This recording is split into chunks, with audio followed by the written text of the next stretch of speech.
Okay, mandatory access model. In the Mac, basically characteristics or access decisions are based on a security clearance of the subject and classification of the object. Subject has a profile, which includes the clearance. The object has a security label, which includes the classification. There's also operating systems will make the access decisions, not the data owners. Subjects cannot access permissions to another object or to another subject. The environment that implements this model requires a higher level of protection to using purely DAC systems. So again, on the DAC systems, it's going to be more of the, do apologize about that? Yeah. It's going to be more of the C1, C2, and D-level access controls, when the Mac is going to be the B-level access controls. Okay, Mac versus DAC. Mac, you have your security label. So the individual has a specific classification or subject, tries to access the information. The system then checks the object and then checks the security label. If the label is at the same level of classification, or there's a need to know criteria that is also met, because that's the third one, but that's usually at a higher level classification as well. That once all 2 or 3 items have been met, then the subject gets to access the information. With the DAC, the user basically goes to the server, goes to the system, and says, can I access this? It says, are you in the same level that this object has been created in? Similar to the security labels, but the security labels have the capability of going to caveats. Okay, RBAC, or role-based access control. Basically, this is also called non-discretionary access control. Supports organizational structures better than DAC or Mac, and basically also allows for enforcement of enterprise security policies. Administrators assign basically a user to a role and then assign the rights to that role, not directly to the user. So the user is basically going to be at the lowest level. They cannot do anything until they're assigned to a specific user group, which could be, for example, admins, it could be a data entry, it could be technically janitorial staff. That's the funny thing about a lot of organizations, is sometimes the lowest rights or the lowest need to know has the most access rights to everything. For example, mentioned before about janitorial staff putting in keyloggers, items like that into an environment and stealing data out or data exfiltration. There's a lot of trust put into individuals that a lot of times don't even need network access, period. So in reality, no matter what access control system here, if you have that type of level of staff or individuals, for example, a lot of companies will hire third-party organizations to do janitorial work or take out garbage. They'll hire in a contracting company for it. You always want to have basically babysitters with them to make sure that things are not getting stolen or pushed off. But yeah, a lot of times just the internal janitors or what's the proper PC term for it? There's custodial engineers. We'll have, of course, physical keys to the kingdom, so they will be able to get into, for example, the CEO's office, because they need physical access there. But a lot of times, too, if they're not security mindset, those keys can easily be stolen, or they could be reproduced at any given time. Because most keys, especially if they're only 4 to 5 pin, some keys are only 3 pin. But if you get the pin structure, because there's only so many possibilities whenever you're keying something, you can go through and then just run the keys. So that the putty is an easy way of getting things. You can even trace it. And as long as you know the actual length of the key and the dimensions of the key, they're actually very easy to reproduce. I've had scenarios to where you just go to your basic, also PC way of saying it, retail store without an actual locksmith in the store, but they have the capability of reproducing house keys and car keys and things like that.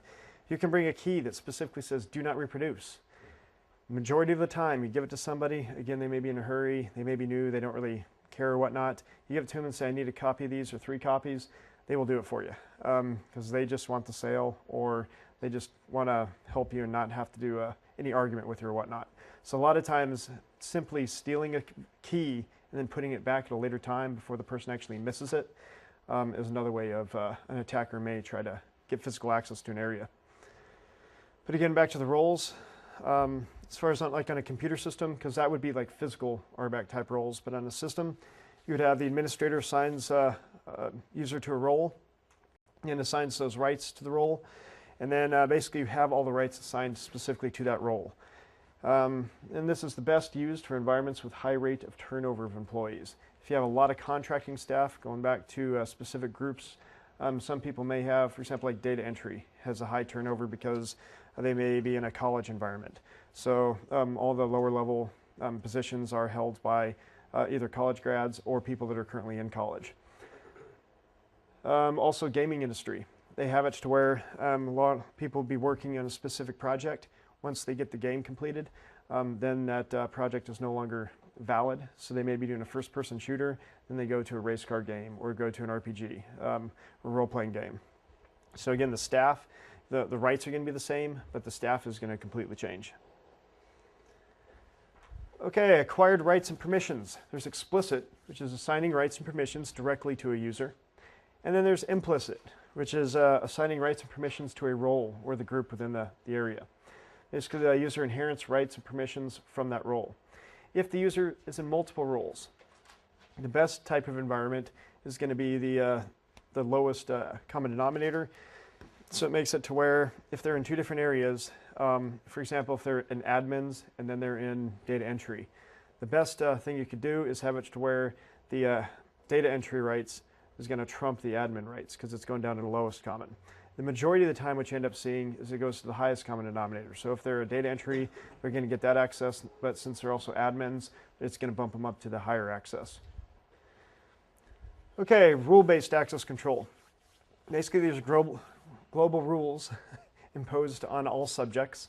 Basically, it does not matter what the subject identity is. And for example, like firewalls applied to every packet. One of the things that you definitely need to know the difference of, this is more telecommunications, but with firewall ACLs. There's a difference between stateful and stateless firewalls. Because ACL on a firewall may say deny any coming from the outside and then allow traffic going from the inside out. So, there are ways to trick some of the older firewalls that are stateless firewalls. So you can send a packet that has, for example, like a FIN, which is a finish connection, into the network. And then what you're looking for is like an RST packet coming back out of the network. And basically, it's already supposed to deny your traffic, but because it's stateless, it has nothing to compare it to. And FIN is basically assuming that the connection's already occurred, and you're just trying to finish the connection. With a stateful firewall, what's going to happen is there's a database of all the current connections that have been happening or specifically within a time. So what happens if you send a FIN to that stateful firewall, the firewall is going to say, I have no record of you ever communicating with anybody on the network.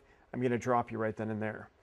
So back down to the firewall ACLs, it is applied to all packets, but the stateful is a lot smarter because of the database in the back end. But the stateless, it still is to all packets, but there's ways around that. So it's not truly to all packets or doesn't truly work. Okay, remote centralized administration.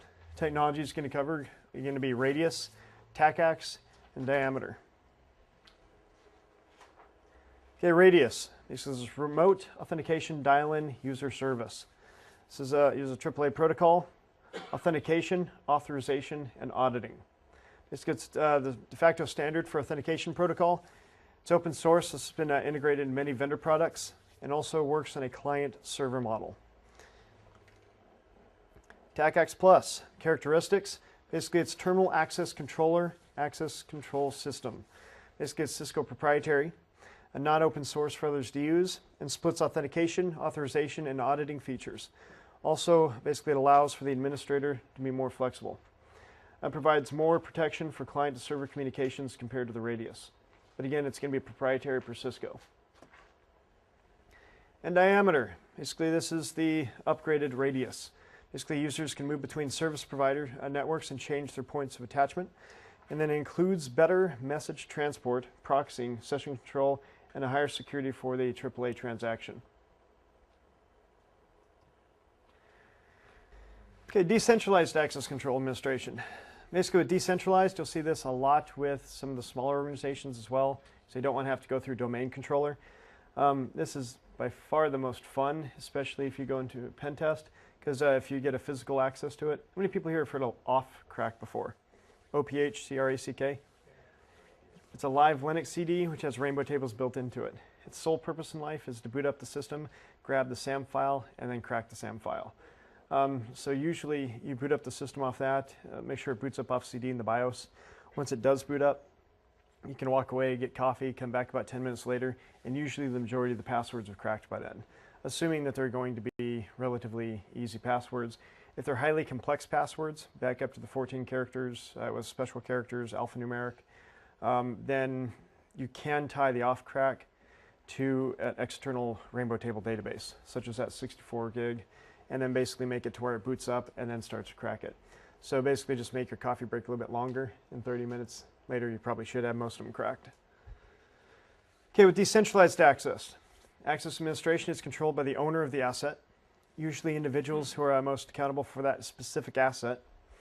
Usually leads the enterprise to consistencies and security holes or overlaps, because you're going to have a user account on every single asset as opposed to one user account on a domain, which then is shared within all of the assets. There's conflicts of interest may easily become apparent and not addressed. The best example of that would be, for example, you have an individual that logged into a system, they leave or they get fired or they're no longer with the organization. You go in there, you disable the account on that one asset, but then you have to go each individual asset to make sure that they haven't logged onto that system. And when they have logged onto the system, there may be an issue to where they may have a different username and password, or potentially even created specific usernames and passwords on that individual asset. Also, terminated employees may not have all access rights properly removed because of different assets, and peer-to-peer environment. Again, peer-to-peer is not going to be the centralized. It's going to be, you have 20 laptops in a room. They each have their own username and password per laptop. Doing file and printer sharing. Okay, hybrid access control. Combines centralized and decentralized administration methods. Basically, one entity or IT group may control what the users access. Then also owners choose who can access their personal assets. File shares, directories, local printers. So you can still have a peer-to-peer type of environment if all the workstations do have file and printer sharing enabled and they're sharing specific folders or items. Controlling access to sensitive data. You can restrict the interface, such as making a dumb term or having some sort of kiosk, an ATM system, database views, menus, and so forth. I know a lot of applications will have it set to where whatever users logged in will allow specific options within a program to show up. Same thing with, I know a lot of pieces of software will look for physical files on a system like an on file. So when you run the application, it sees a specific on file, then it shows you a new menu set, or shows you extra items within a menu set. And also, of course, profiles. Desktops and shells are interpreted, and interfaces in the operating system as well. Within the shells or profiles or whatnot, you may have it to where it's distributed within the organization, so whatever computer that they log into is going to have their profile as a roving profile. But you could also have it to where each individual system has a localized profile for the user. I have seen scenarios to where people would do hot swapping of computers. So you'd have, say, 15 people working in an environment. It's 24/7 shop, and you have, let's say, 8 computers. So at any given time, you will have people that will be basically 2, maybe 3 people using the same computer, just different portions of the shift. With that being said, sometimes you have individuals that are going to be using multiple computers throughout the week, and if they bring a PST, such as Exchange email box, put it onto their local system, they're not going to be able to access those emails if they go to a secondary system. So sometimes you may be able to see multiple PSTs start to build up within and out the environment. Okay, other techniques or control techniques such as physical location, remote access calls back to the system. Why would that be an important issue or a potentially good security call? For example, let's say modems. If you have a modem on a router, you have it set to do a callback feature, it only calls back the administrator's special BAT phone. So when they call in, it's going to call back and then start the negotiations back and forth with the system. The main reason you do that is if anybody's doing war dialing. So they're randomly going through the phone numbers, seeing if there's any special tones on there. Because if you don't do the callback, then basically anybody in the world can finally connect to the system. And then if you don't have the 3 strikes you're out rule, they can start trying to brute force the system to test usernames and passwords. Logical location. Access restricted by IP or MAC address. Again, it's definitely a good thing for defense in depth. However, it is not a true security control because IP addresses can sometimes be spoofed and MAC addresses can easily be spoofed. On Windows, there's a program out there called SMAC. I believe it's a commercial product now, or it's for sale. The thing is in Windows, the MAC address is basically tied into the registry. So all you have to do is change that key and then somehow resets the card. So you can do it yourself as well. And then on the good old Unix systems or StarNix systems, there's the capability of changing it in the ifconfig, or there's even a program out there called Mac Changer. And Mac Changer you can do with a -R, and then basically just the Ethernet card itself, and then it picks a random MAC address, or you can force it to a very specific MAC address. So with the logical location, definitely an extra layer, which is going to go back to the 80-20 rule, but that's something that's relatively easy to bypass. Time of day, I've seen a lot of areas to where they know somebody's going to be there from 9 to 5, so what they'll do is they'll give the user rights from, for example, 8 to 6, which if they get there early or if they have to stay late a little bit, they still have access to the resources. After that, it shuts them off. I've seen a lot of IPS type systems do that as well, for example, as network modeling. It would basically take snapshots of the network and do analysis on it and say that these IP ranges only download, let's say, 10 megs per day. And then one day that one system downloads 100 megs because they did something else, it deviates from the normal usage and is either going to alert or try to take the system and isolate the system. Same type of thing with user accounts. If the person usually signs on from 7 a.m. to 6 p.m. type scenario, if they sign in at 10 o'clock, that basically is a huge flag that they're probably after when they should be, that embezzlement could be happening, things like that. That's an outside the norm of the behavior. Also transaction type. Bank teller 1 can only cash checks up to 2,000, requires supervisor to cash checks above that specific amount. Okay, logical controls. Basically, system access, individual computers and controls, operating system mechanisms. You have your network access, ways to access enterprise networks, centrally logged into an access server, so forth. Network architecture, control flow of information in a network, network devices implemented. What would be a good example of, for example, network architecture in controlling access? What was that? Yep. Another one would be good old VLANs. So everybody's on the same, for example, IP range, but you have VLAN 1 and VLAN 2, and they may not be able to communicate unless you have a router saying VLAN 1 can talk to VLAN 2 in this specific area. As far as the test is concerned, again, you're probably going to have to go to the lowest level of the device. Switches, going back to VLANs, are going to be your layer 2 device, even though some switches that do VLANs can do the routing between VLANs as well, which would be at your layer 3. But the majority of questions, unless it specifically says an advanced feature, is going to go at the lowest base level of the technology. Okay, there's auditing. Basically, system and application logs are generated. Auditing is probably one of the most important things in information security because you can tie everything down, but if you can't prove if some specific things have happened, then you're going to have a problem. For example, somebody logs in with the username and password and does specific things. There's no forensic chain or no chain of custody. Basically, you can't tie that the event occurred to a specific entity. And also, of course, encryption. And as far as the CIA triad, what part of encryption, or what's encryption going to fall under the CIA triad? Yep, confidentiality.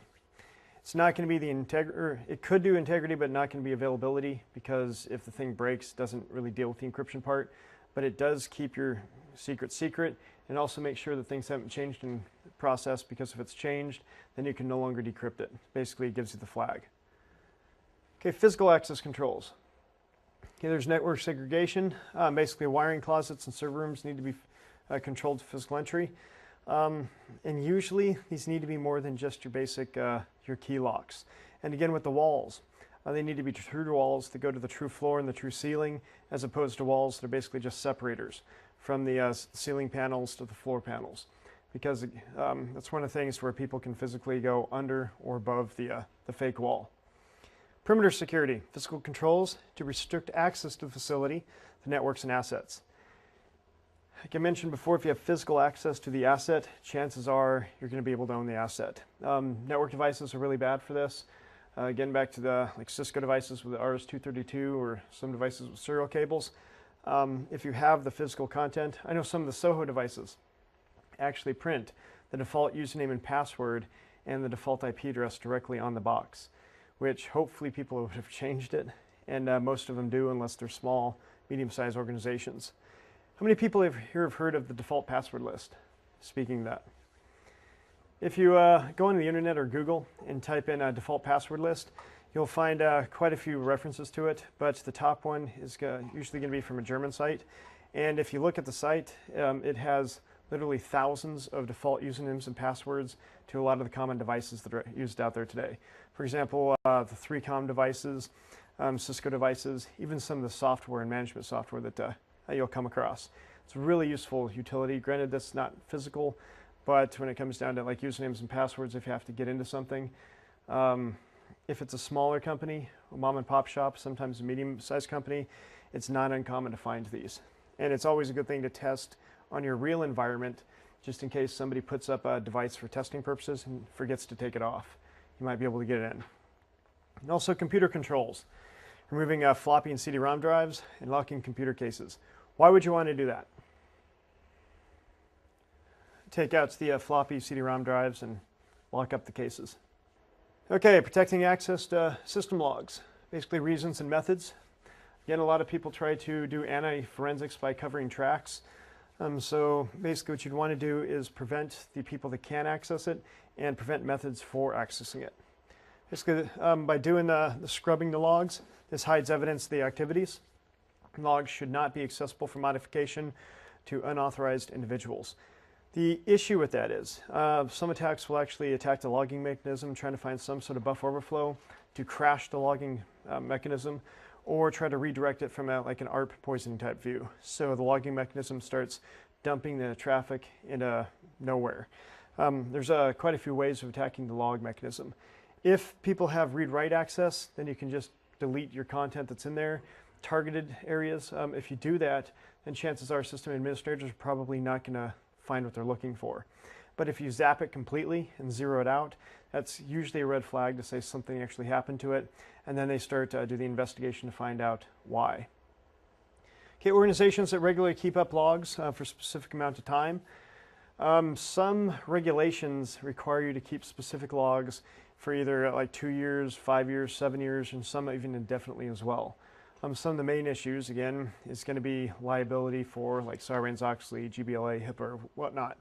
Another issue is that with the logging, if you don't log as a part of normal business practice, if it ever comes to court, let's say your web server's hacked, but you don't keep the log files and restore them for any specific time at all, and then for that attack, you then get the logs and say that this is the section that we were attacked, that can easily be thrown out of court by the opposing attorney, because since it's not a normal business function that you were doing previously, then it's not going to be admissible in court. It's basically hearsay.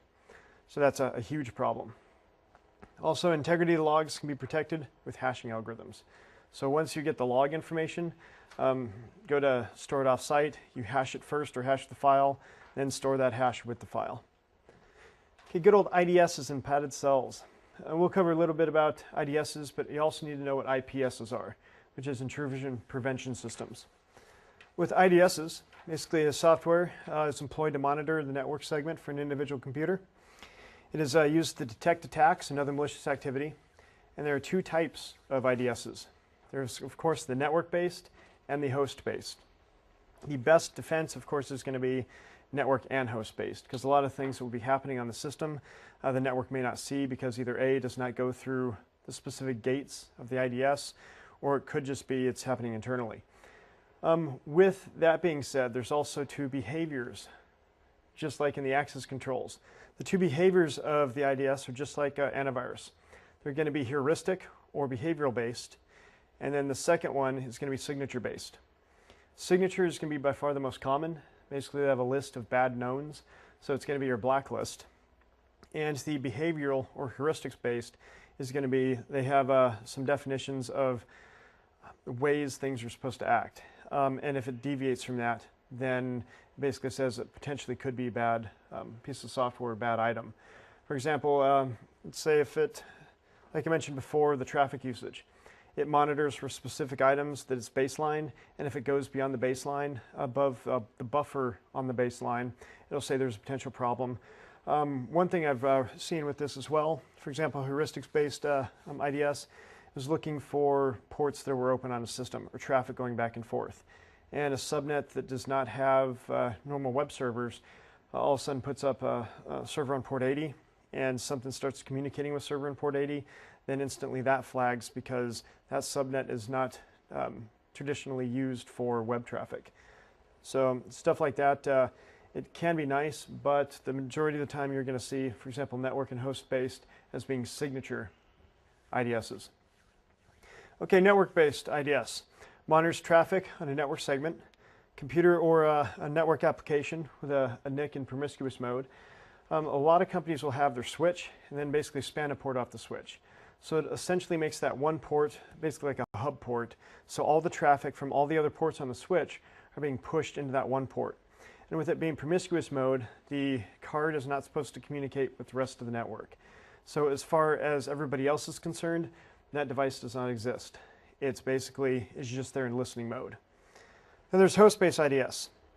A small agent or program that resides on the individual computer. Detects suspicious activity on one system, not a network segment. So again, it's going to be a lot more pinpointed and granular. Okay, sensor placement. Some people put it in front of a firewall to uncover attacks being launched. However, the bigger the network, the less likely that that's going to be used for reliability purposes. So what some people do is they'll put a firewall, IDS in front of the firewall to detect all potential attacks. Then they'll put a IDS behind the firewall and then correlate the data between the two. So if one gets through or if they start to see specific traffic, they can say that yes, this guy has been scanning us for the past year and a half. We have logs from this IP, so it's a slow and go type scenario. But most people will put it inside the firewall, or for example inside the DMZ and then inside the internal firewall, and then placements all around the firewall to make sure that nobody's been compromised internally as well. Okay, signature based. Same thing as in antivirus. So that's one thing you need to basically memorize is the difference between signature and behavioral based, because you'll see that in multiple areas. IDS and antivirus. Okay, signature based, also knowledge based. Basically has an IDS, it's a database of signatures which are patterns in previously identified attacks. So they're targeting specific known entities. And going back to antivirus, same thing, except their database is usually a lot bigger. And the interesting thing about signature-based, they're a lot easier to fool or to bypass. Because if you know the signature that they're looking for, you just change the traffic pattern just a little bit, and the signature is no longer going to match.